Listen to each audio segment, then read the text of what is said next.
We will discuss about the promise and pitfalls of exporting. So, the plus and minuses of exporting.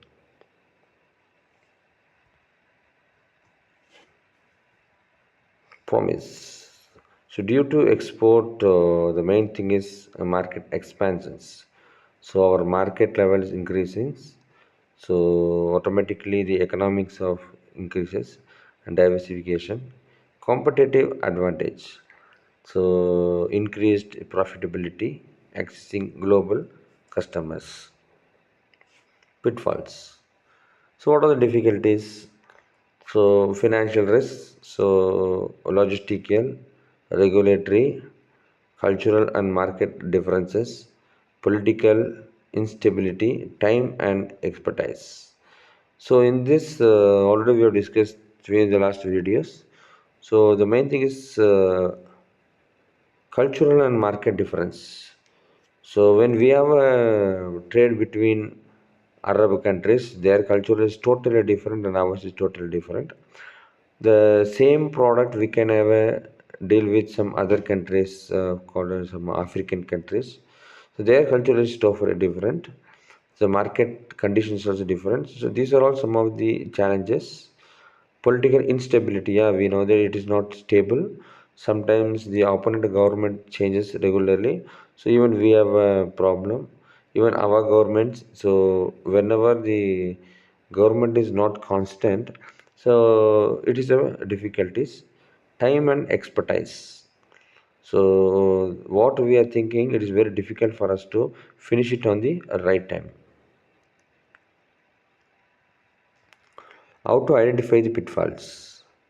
So, market research seeks expertise, start small, define term clarity, and adapt product. It means first thing is that do market research. So, get some advice from the expertise and always start small. So, be clear in your terms and adapt products. So when you are clear with your product and finally now you have to enter into the market and you are adapting it. Pitfalls of exporting. So definitely in exporting, in some areas we economic develops. So even some areas we have fluctuations and pitfalls are there in exporting. So let us see one by one. Fluctuation in the exchange rate, economic crisis, political conflicts, logistical problem.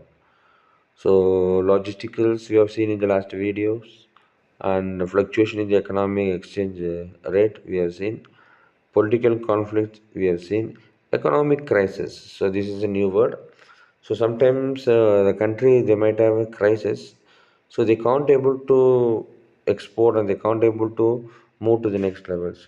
So this happened rarely. Sometimes this happened even to the developing countries too. Common export mistakes. So, what are all the common mistakes a normal person does? Not carrying out a prior market study. It is market research. Without any research, they will step out. Not adapting the product to the target market. So, we have to identify the right person and then we have to give our product. Right person to the right product to the right person. So, ignoring the real cost of exporting. So we are not at all focusing on the real cost. So first we should focus on the real cost and then we should move to the next.